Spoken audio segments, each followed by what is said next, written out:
నోట్సే ready చేశాము. చాలా సులభంగా ఎలా ఈ 6 మార్క్స్ తెచ్చుకోవచ్చు అనేది నేను కొన్ని కోర్ టాపిక్స్ చెప్తాను. ఆ కోర్ టాపిక్స్ లో నుంచి చదువుకుంటే చాలండి. మొన్న జరిగిన టెట్ కూడా సో మనం చెప్పిన నోట్స్లోకి వెళ్ళి వచ్చినటువంటి పరిస్థితి కనబడుతూ ఉంది మనం రాపించిన టాపిక్స్ నుండి. కాబట్టి ఇక్కడ కూడా మీకు కావాలంటే నోట్స్ అనేది కూడా మనం పీడిఎఫ్ రూపంలో ప్రొవైడ్ చేస్తాం. ఖచ్చితంగా పీడిఎఫ్ రూపంలో ప్రొవైడ్ చేస్తాం. ప్రతి చాప్టర్ కావాలంటే కూడా పీడిఎఫ్ రూపంలో ప్రొవైడ్ చేస్తాం. అవసరం ఉన్న వాళ్ళు అడగొచ్చండి. సో ఇక్కడ కూడా మనం ఏం చేస్తామంటే పీడిఎఫ్ రూపంలో నోట్స్ ఇస్తాం. ఇక్కడ చూస్తే మనం సింపుల్గా aspects of English language. Yes, English language ఎట్లా డెవలప్మెంట్ అయింది, దాని హిస్టరీ ఏంటి, ఓకేనా, దాని నేచర్ ఏంటి, స్వభావం ఏంటి, సో ఇంపార్టెన్స్ అసలు ఇంగ్లీష్ ఏంటి టుడే, దీని యొక్క రూల్ ఏంటి ఈరోజు వరల్డ్లో. సో అదేవిధంగా principles of English as a second లాంగ్వేజ్గా ఎందుకు పెట్టారు, ఎప్పుడు పెట్టారు, మన భారతదేశంలో వచ్చినటువంటి వివిధ కమిటీలు ఏంటి, ఏ కమిటీ ఏం చెప్పింది, ఓకేనా, ఇంగ్లీషు ఇంపార్టెన్స్ అనేది ఎప్పటి నుంచి పెరిగింది, ఏ కమిటీ ఇంపార్టెన్స్ ఇచ్చింది, ఇవన్నీ చాలా చాలా ఇంపార్టెంట్, అన్ని ఇక్కడ వస్తాయండి అవి.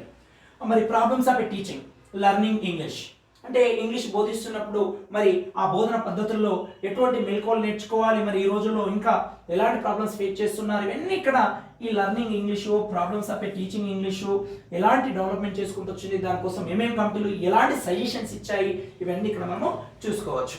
ఇక రెండోది ఏంటంటే objective of teaching English. Yes, ముఖ్య ఉద్దేశం, ఓకేనా, ఇంగ్లీష్ బోధన యొక్క ముఖ్య ఉద్దేశాలు ఏమిటి అనేది మనం ఇక్కడ చూసుకుంటామండి. ఇక ఫొనెటిక్స్. ఎస్, ఫొనెటిక్స్ మనకు తెలుసు ఏబిసిడి 26 కాదండి, ఓకేనా, 48 లీటర్స్ అనేది మనం 44 లీటర్స్ అనేది మనం గుర్తుపెట్టుకోవాలి ఇక్కడ, ఓకేనా, 44. సో మరి వీటిని మనము ఫొనెటిక్ సింబల్స్ అంటాం, ఓకేనా. ఈ ఫొనెటిక్ సింబల్స్ ని ఆల్రెడీ మన దగ్గర ఒక అద్భుతమైనటువంటి నోట్స్ ఉంది స్పెషల్ ఫర్ ఓన్లీ ఫొనెటిక్స్ సంబంధించింది, ఓకేనా. సో ఆ నోట్స్ మనం ప్రొవైడ్ చేస్తాం సీక్వెన్స్ గా.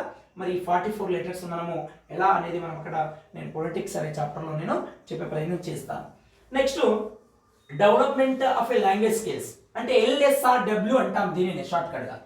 LSRW ఒక ఎల్ అంటే ఏంటండి, listening, speaking, reading, writing.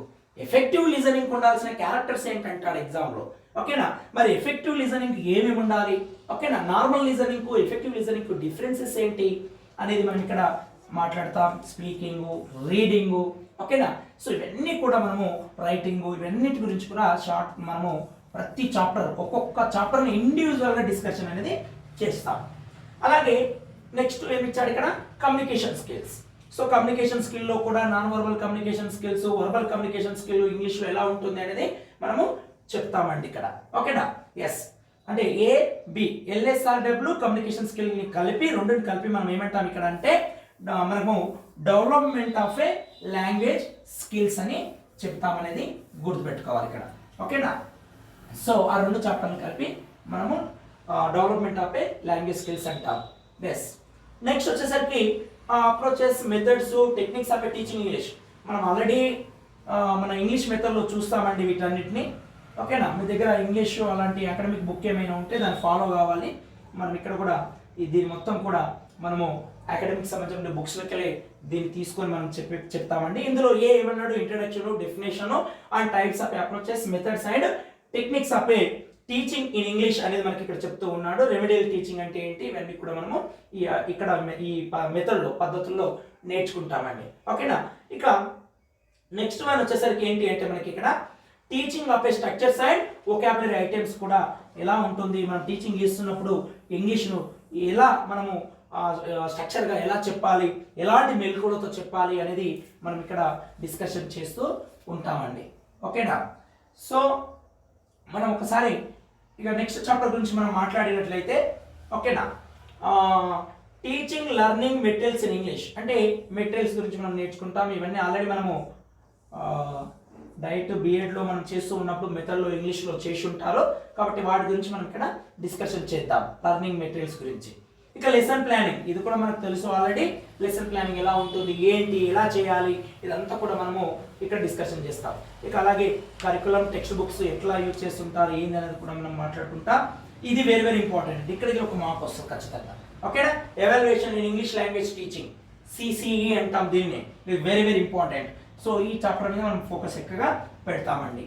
So ఇక్కడ 6 మార్క్స్ వచ్చే విధంగా మనము కొన్ని కోర్ టాపిక్స్ అనేది డిస్కషన్ చేస్తాం. ఆ కోర్ టాపిక్స్ నుంచి ఇక్కడ కూడా మనకు 6/6 మార్క్స్ గ్యారంటీ అండి. సో ఇక్కడ టోటల్ 30 మార్క్స్లో కంపల్సరీ 28 నుంచి 29 గ్యారంటీ ఇస్తామండి రెగ్యులర్ మన వీడియోస్ ఫాలో అవుతాయి. ఓకేనా? సో మినిమం 25+ మాత్రం గ్యారంటీ 100%. ఓకేనా? ఇంకా పర్ఫెక్ట్గా మీరు ఫాలో అయ్యి రెగ్యులర్గా మన వీడియోలను చూస్తూ నోట్స్ ప్రిపరేషన్ చేసుకుంటే సో 30/30 గ్యారంటీ. మీరు మెటీరియల్స్ ఎన్ని ఉన్నా కూడా మన వీడియోస్ చెప్తూ ఉన్నప్పుడు మన వీడియోస్ వింటూ నోట్స్ దగ్గర పెట్టుకొని జాగ్రత్తగా ఖచ్చితంగా దయచేసి మీరు నోట్స్ అనేది ప్రిపేర్ చేసుకోండి. నోట్స్ ప్రిపరేషన్ చేసుకున్న తర్వాత మీరు మిగతా ఏ మెటీరియల్స్ అయినా చదవండి, ఫాలో కాండి. కానీ నేను చెప్పేది ఏంటంటే ఇక్కడ దయచేసి మీరు ఖచ్చితంగా నోట్స్ అనేది నేను చెప్పే మెథడ్స్ ఏమైతే ఉంటాయో నోట్స్ అనేది మెయింటెనెన్స్ చేయండి. ఇది ఒకటి చేస్తే ఖచ్చితంగా మీకు మనం చెప్పినట్టు ఇంతకుముందు బైకి బై మార్క్స్ తెచ్చుకునే అవకాశము ఉంటుంది. కాబట్టి దయచేసి మన ఛానల్ని రెగ్యులర్ ఫాలో కండి. సో అదేవిధంగా మీకు ఇంకేమైనా సందేహాలు ఉంటే కూడా కామెంట్ రూపంలో అడగొచ్చు, లేదా మేము నంబర్ అనేది ప్రొవైడ్ చేస్తాం. ఆ నంబర్కు మీరు వాట్సాప్ చేసి కూడా మీ డౌట్స్ని క్లారిఫికేషన్ చేసుకోవచ్చండి. రైట్.